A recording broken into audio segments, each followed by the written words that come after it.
On a recent panel, you said you couldn't sleep for a year and a half or something, and that you cried for a lot of that time. How difficult was that period in life for you? Because we know as men and as black men, we're starting to get into a space where we talk about not only mental health, but emotional health. Right. And we've learned ways to be vulnerable and open. But to share that in a room full of people, I mean, that's something that you felt deeply. How did you find a way to get through that time while also having to still be a father, a provider, Right. and do your job? You know, I feel like you'll never get through that. You know what I'm saying? Like a lot of praying, a lot of knowing that God is real. God is actually truly real in my life. A lot of stillness, man. When you sit still a lot, you know, you can hear a lot of things. For me, a lot of isolation, solitude, and just. So, ladies and gentlemen, before we go any further, I would appreciate, kindly ask you to hit that like button so that we can get our content out to more people and continue to grow our page. And I also want to say, man, this will not be a Cory Hardricts Bash Fest. Big fan of his. He's from my city. I think he's a great guy, great, great dad. And I also believe that he was a great husband. Let's go ahead and get to it. Knowing, you know, if I can just put one foot in front of the other, you know, and take it a day at a time, because I'm taking a day at a time, still to this day. Really? Oh. Yeah, I just take it a day at a time. You know, black men have feelings. You know, black men hurt. Black men are in like pain, and sometimes we don't have outlets to, you know, like talking to you now. No one really asks me these questions, never really.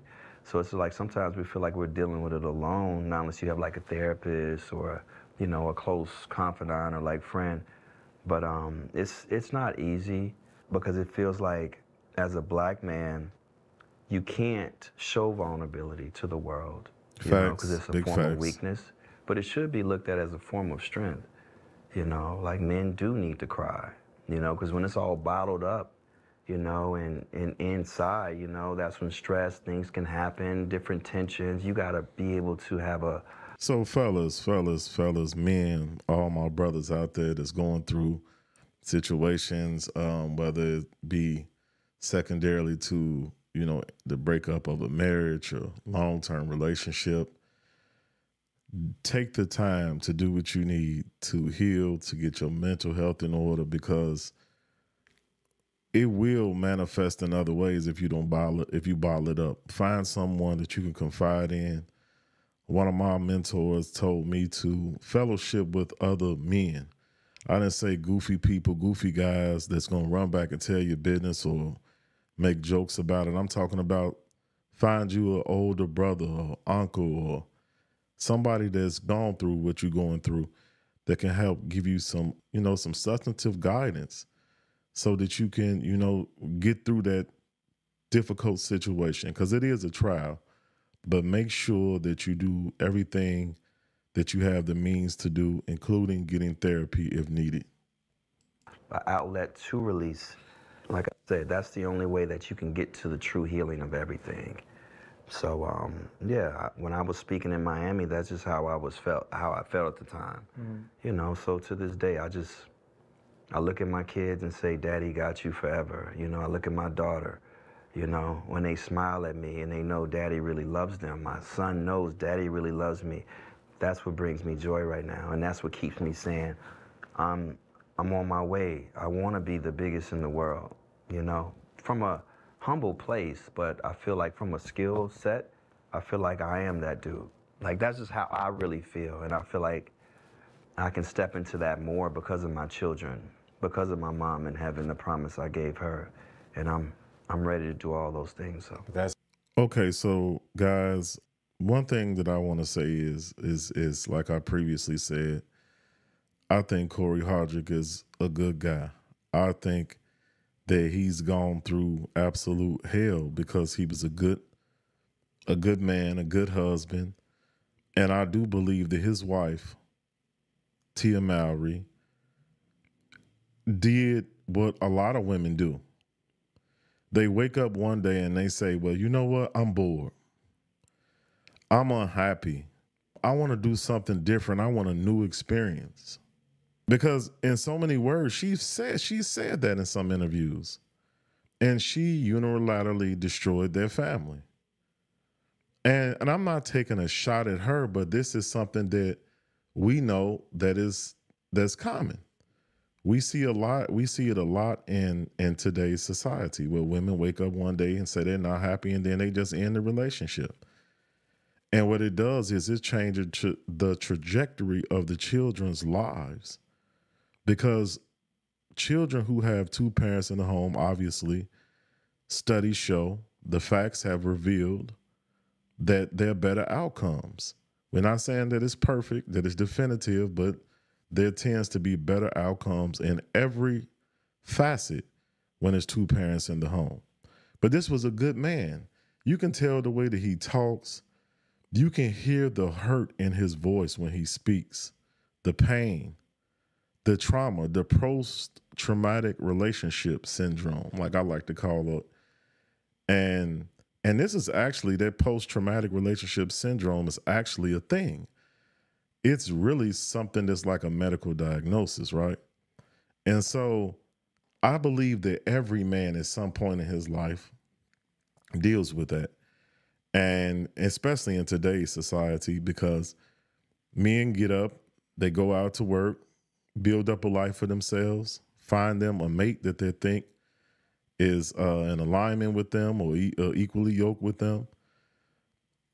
And then, you know, they get married and start a family and they're all invested. They're all in. Most of the time, men will stick around even if they're unhappy, even if things don't always go their way. It doesn't have to be perfect for them. They've invested so much into, you know, their family that they don't hang in there. And then men don't want other men or the unknown around their children, because they're natural protectors of their children. And so they don't want a man around their children that, you know, they don't know what type of guy this is. So they'll hang in there and try to keep the marriage going.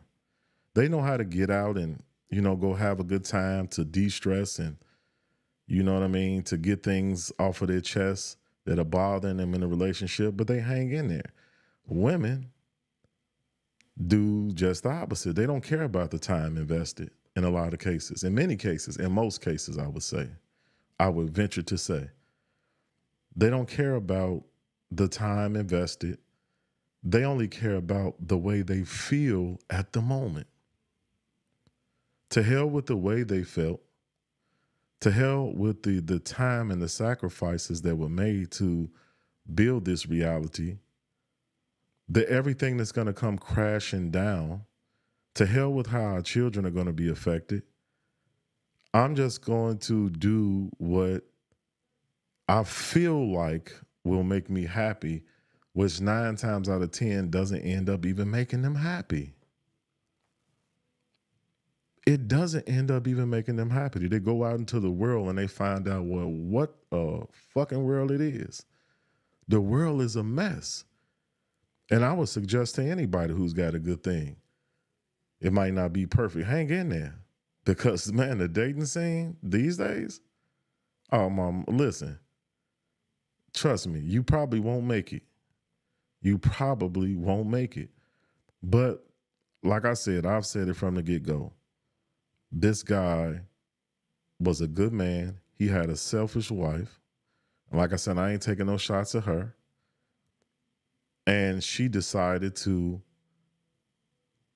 have new experiences, which end up turning out bad, to get on TV, even while this man remained, you know, pretty much silent, because he just started really talking about his previous relationship or his previous marriage, his ex, recently.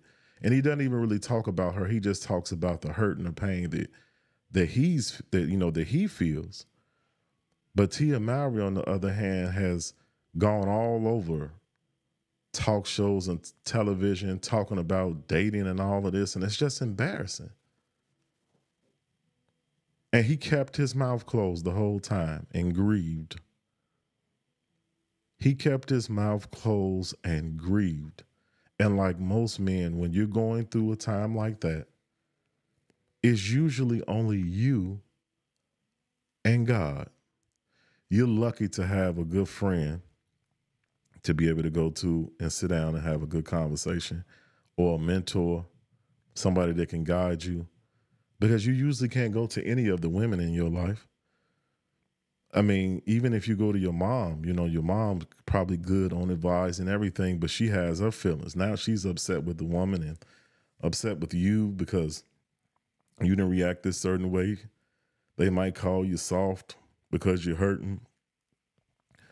So most of the time, men just bottle it up.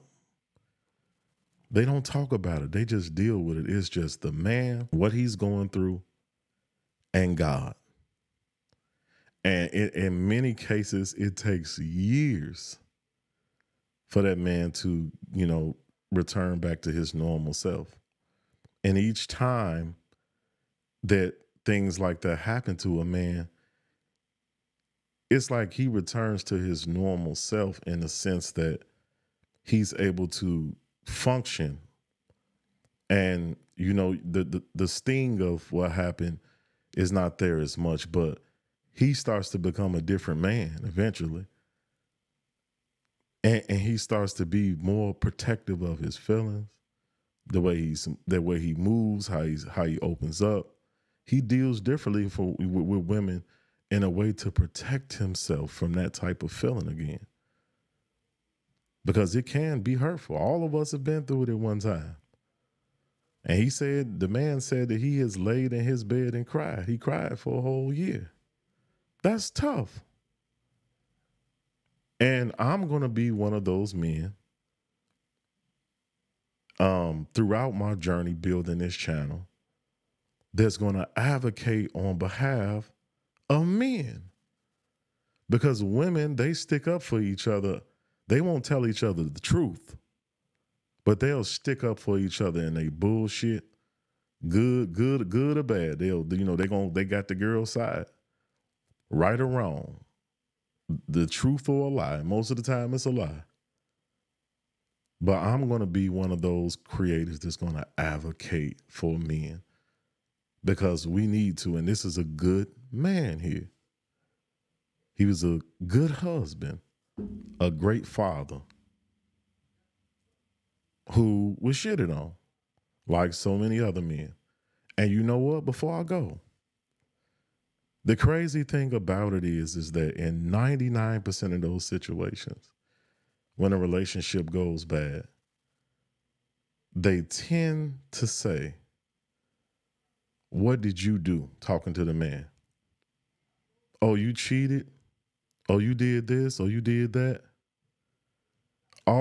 That's how it is all the time. It's always the man's fault. It's never the woman's fault. But we people, these women today, in this day and age, and I'm not saying we don't have foolish men out here as well, they're being exposed. They're being exposed. Now men have taken it upon themselves to take a stand. If y'all enjoyed the video and you want to continue to support, or if you haven't supported this channel yet, the easiest way for you to do so is to like, comment, subscribe, and share with other people that you know. And I want to personally thank each and every one of you that have liked, that have commented, that have subscribed. I want to say thank you. Thank you, because you're helping us to build this community. And if you're not a part of our community, of the Young Black and Wealthy family, go ahead and hit that subscribe button and join the family, and go down into the description and go follow us on every platform. And if you want to send a donation, send a donation. It all helps. God bless y'all. Love y'all. I'll see y'all in the next video. And let's continue the conversation in the comment section. Talk to y'all in a minute.